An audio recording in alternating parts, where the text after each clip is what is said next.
All right, we are going to do a new set of notes, so make sure you have paper, pencil, your blue and red pen, or a colored pencil, or the crayons to do like a highlight or a color underneath. Okay, last week we finished chapter 2, and that was, we finished off with beaches, and this is all the like quiz and review stuff for everything in that chapter. Now this is a whole new unit. That means several chapters and lessons within those chapters. So Unit B is Earth Science, the dynamic Earth. I see a volcano exploding here, so I'm thinking, hey, this is going to have something to do with volcanoes, plate tectonics, and the formation of the crust. Okay, Channel Islands. You can go ahead and look at the pictures and read that section to do like a little virtual field trip. Unit B is split up into these two chapters: evidence of plate tectonics, mountains, earthquakes, and volcanoes. Okay, this gives you a preview of all the lessons for this chapter. So chapter 3 is evidence of plate tectonics. The whole chapter is going to be about plate tectonics, and it's broken into 4 lessons. Lesson 1, studying Earth's surface. Lesson 2, beneath the vast and powerful oceans, there's shifting and reshaping happening. Lesson 3, continents collide. Lesson 4, volcanoes and earthquakes. Okay, a little preview. A little like investigation activity, and then where we start taking notes. So we are on page 88, chapter 3, lesson 1, Earth's history. Okay, let's get our pencil. First thing is the same. We write our name, class or period, AVID, capital AVID 6, date 10/12 because it's Monday /2020. Okay, topic or objective. Topic or objective. We have been putting science, capital SCIENCE, FNT, capital F, capital N, capital T, phase, capital PHASE, 2. Process. So yes, we're still practicing phase 2 processing. Okay, we do it a couple times in each of the phases. All right, the title of this lesson is Earth's History. Capital EARTH apostrophe S, history, capital HISTORY. Main idea, capital MAIN, idea, capital IDEA, / capital E period, capital Q period. Our essential question: what are we trying to learn, basically? Earth's rock layers and fossils contain evidence that can be used to explain Earth's history. Okay, so rock layers, ROCK, layers, LAYERS, and down 3 down, fossils, FOSSILS, equal evidence, EVIDENCE,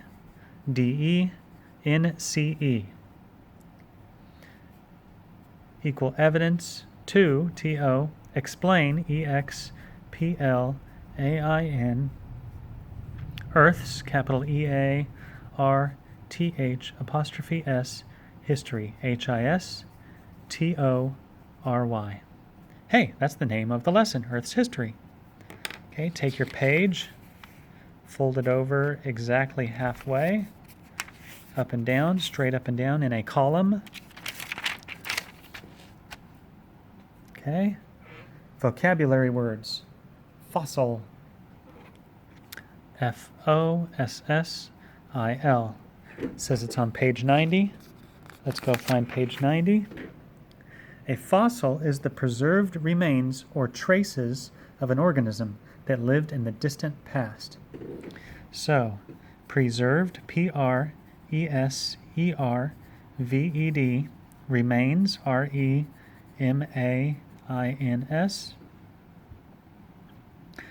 / traces, TRACES, indent of, ancient, ANCIENT, organism, ORGANISM, ISM. Okay, let's break that down a little bit. Preserved. Preserved means it's kept or preserved or saved. So it might be bones, or it might be like a shape or an imprint on a rock. Remains or traces. What remains? What's left behind? Traces like tracks, like footprints in the mud, or a leaf print in a rock, or bone prints in sand, or fossils, bones that get buried but they don't dissolve over time. Remember how we learned about water and chemicals can erode soft rock underneath the ground to make caves? Well, this is kind of the opposite. This is not getting eroded. These bones are not getting washed away or dissolved. They're staying there for a very long time, leaving behind remains or traces of fossils. And we say ancient organisms. Up here they said distant past. Distant past is like at least hundreds, if not thousands of years, maybe even millions of years. Okay, let's go look for the next word. Oh, you know what? Let's put an example of fossil. Even though this would be a phase 2 process, adding information, we already know a fossil is something like maybe a bone or an imprint. IMPRINT, imprint. Okay, strata. Strata, STRATA. If you remember from weather, stratosphere is one of the layers up in the atmosphere above us in the air. Here's strata. Go backwards. In 1669, Danish scientist Nicholas Steno observed that sediment is always deposited horizontally in layers, or strata. Okay, so you can see in this picture what they mean. Usually the layers are horizontal, which means left and right, or flat to the ground, like the horizon, horizontal. Now in these ones you can see that they're kind of curved down and bent, so something is changing the shape of the land, but originally they started out horizontal, flat, like the horizon. Okay, so strata is basically just layers. Strata, layers, L-A-Y-E-R-S. Layers of what, though? Layers of sediment. Of, O-F, sediment, S-E-D-I-M-E-N-T. Layers of sediment. Okay, let's get our first section. Evidence of change. Capital E, V-I-D-E-N-C-E, evidence of change. Capital C-H-A-N-G-E. Switch back to pencil. Rocks are always changing from one form to another. They do so through weathering, erosion, heating and cooling, and many other processes. These same processes shape Earth's surface. Okay, so rocks, R-O-C-K-S, arrow, changing, C-H-A-N-G-I-N-G, changing. Same, S-A-M-E, process, P-R-O-C-E-S-S,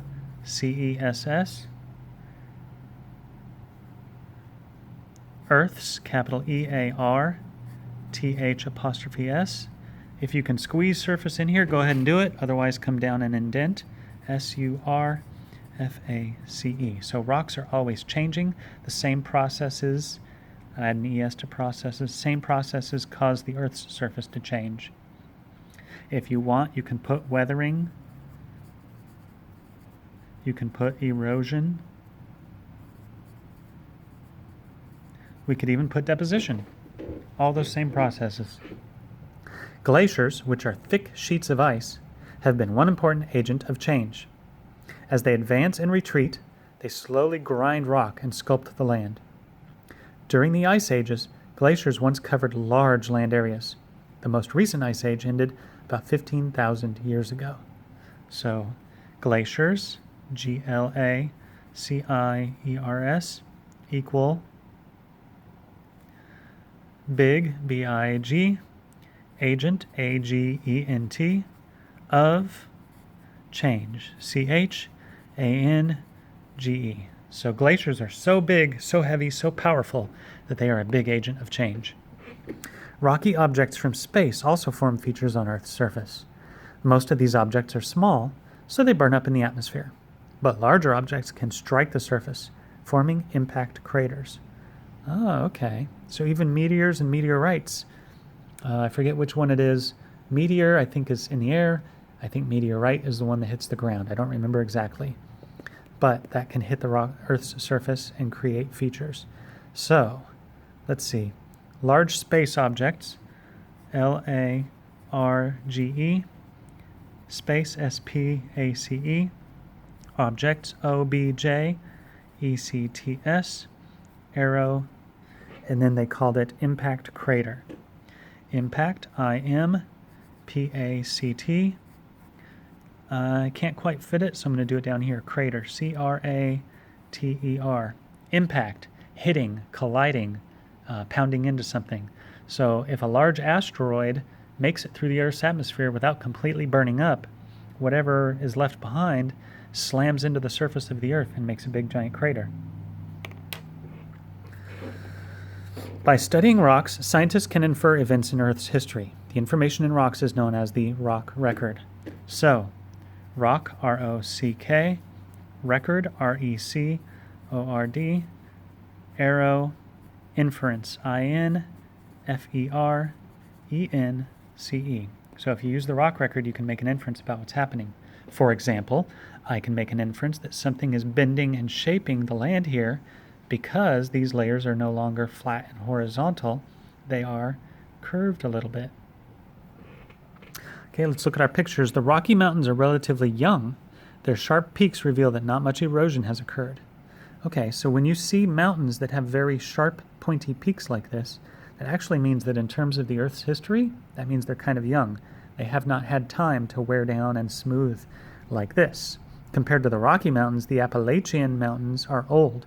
Their rounded shapes show more evidence of erosion. Sharp, pointy, and jagged, smooth, rounded, and lower. Okay, so let's actually do that, right? Over here, let's draw a picture of some mountains. So sharp, S-H-A-R-P, pointy, P-O-I-N-T-Y, P-O-I-N-T-Y, jagged, J-A-G-G-E-D, equals, quote, young, Y-O-U-N-G. But let's draw like some smoother rolling hills. Smooth, S-M-O-O-T-H, equals old. And this is all because of erosion, E-R-O-S-I-O-N. And let's put that in parentheses. So if they're sharp and pointy and jagged, you know they're young because they have not had time to erode. But if mountains are smooth and rolling, R-O-L-L-I-N-G, then you can assume that they're a little bit older. They're on the old end because they've had time to erode. Erosion has taken place. Scientists ask questions and develop theories to make sense of their observations. So they ask a question, they develop a theory or an idea of what they think might be happening, and then they observe as many things as they can to see, was my theory right, or do I need to change my idea? How do you think long layers of rock can bend into curved shapes? Okay, how can these bend? Well, something has to be pushing on them, right? Either something is pushing down in the middle, or something might be lifting up on the left and the right, or a combination of both. I wonder how that's happening. Okay, the rock record. New section, red pen, rock, R-O, capital R-O-C-K, record, capital R-E-C-O-R-D. Pencil. We already read this sentence because of strata. He concluded that if the strata were not disturbed or deformed, the layers at the bottom would always be the oldest. The location of any layer in the rock provided a clue to the age of the sediment that formed it. Okay, so we're just going to draw a little picture. Here's a layer, and here's a layer, and here's a layer. And let's do one more layer. So we're going to have 1, 2, 3, 4 lines, but only 3 layers. On the bottom layer, I'm going to do little slashes that go to the left like that. The middle layer, I'm going to leave empty. And the top layer, I'm going to put little dots in it. Okay, so now you can clearly see that there are 3 layers, the slashed layer, the clear layer, and the dotted layer. If nothing happens, if the Earth never changed, the layer at the bottom would be the oldest, and the layer at the top would be the youngest. Okay, why is that? Well, yesterday, right? Maybe a piece of sand got blown up here from erosion and deposition. The day before that, there was a little piece of sand right below it. So the most recent time, or the youngest, is on top. The oldest, a long time ago, is on the bottom, right? This layer down here was thousands or millions of years ago, and stuff piled up on top of it over time, right? So think about the opposite. Could you have a layer of rock, and then could wind blowing or a river running somehow take all this sand and sediment and put it underneath it? No. All that would have to be carved out, it would have to deposit it, and then it would have to cover it back up, and that makes no sense. So basically, most of the time, whatever's on top is the youngest. Most of the time, whatever's on the bottom is the oldest. By the early 1900s, scientists had gathered much information on sedimentary rock layers around the world. They had observed that each layer had specific properties, such as mineral and chemical compositions, color, texture, and thickness. Okay, so now not only does it depend on where the layer is, towards the top or towards the bottom, what is the layer made of, right? So let's put properties, P-R-O-P-E-R-T-I-E-S, colon. It could be minerals, M-I-N-E-R-A-L-S, so it depends on what kind of minerals the rock is made out of. Color, C-O-L-O-R. Texture, T-E-X-T-U-R-E, so is it smooth? Is it rough? Does it feel sandy?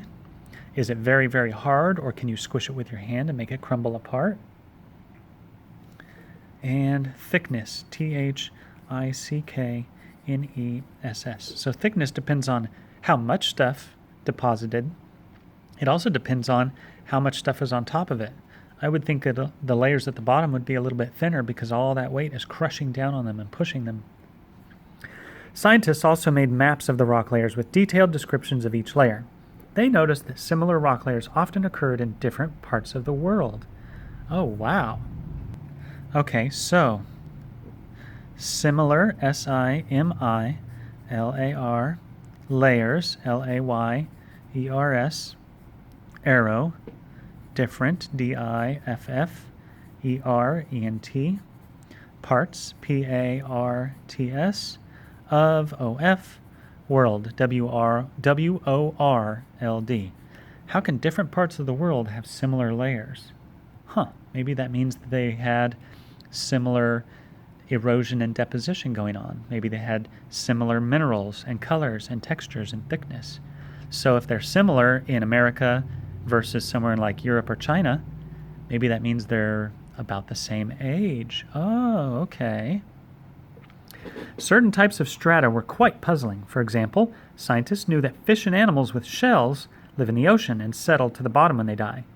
Yet strata containing the remains of fish and shells are found inside mountains, far from any body of water. Wait a second. These mountains, far away from the ocean, have shells in them? Fish bones in them? That means things are moving and changing. Okay, so let's see.